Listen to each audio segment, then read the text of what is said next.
No niin, tässä videossa harjoitellaan Google Drive-dokumentin tuomista WordPressiin. Eli olemme valinneet jo vasemmalta artikkelityökalun ja lisänneet uuden artikkelin sille otsikon Drive WordPressiin. Olemme kirjoittaneet tähän teksti-editori-ikkunaan haluamaamme tekstin.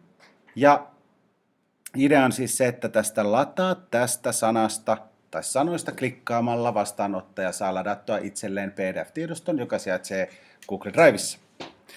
Ensimmäiseksi täytyy siis hakea Google Driveista se haluttu ladattava tiedosto. Haen tässä tapauksessa mielenkiintoisen avoin matematiikkakirjan. Kun on Driveissa, klikkaan tuota kyseistä tiedostoa hiiren oikealla painikkeella.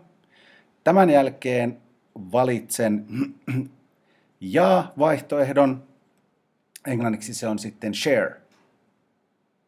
Ja uudestaan tuosta vasemmalta tai oikealta puolelta, mihin tämä lisää valikko aukeakaan, niin valitaan ja. Aukeavasta ponnahdusikkunasta valitaan oikealta ylhäältä hanki jaettava linkki tai get shared link.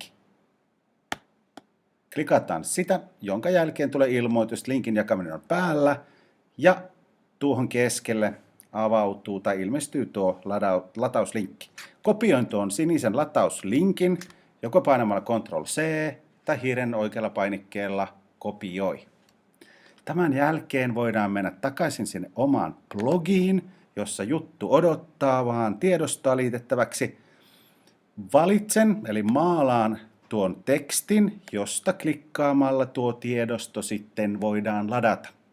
Teksti on maalattu. Tämän jälkeen tekstieditorista valitaan kohta lisää tai muokkaa linkkiä, jolloin aukeat jälleen ponnahdusikkuna, jonka ylimmälle URL-riville tuo linkki liitetään, joko painamalla Ctrl+V tai hiiren oikealla painikkeella liitä.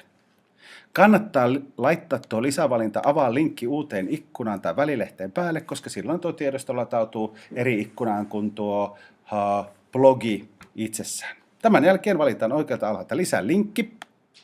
Simsalabim. Sanat muuttuvat punaiseksi. Muistetaan oikealta päivittää tai julkaista tuo artikkeli. Ja tämän jälkeen kun blogiin mennään, niin sinne on ilmestynyt latauslinkki ja siitä klikkaamalla, simsalabim, jälleen kerran, klik, tuo äskeinen tiedosto latautuu.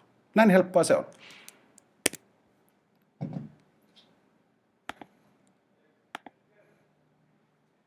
Tarjalla taas asiaa. Oota Tarja, kun mun pitää tehdä yksi juttu.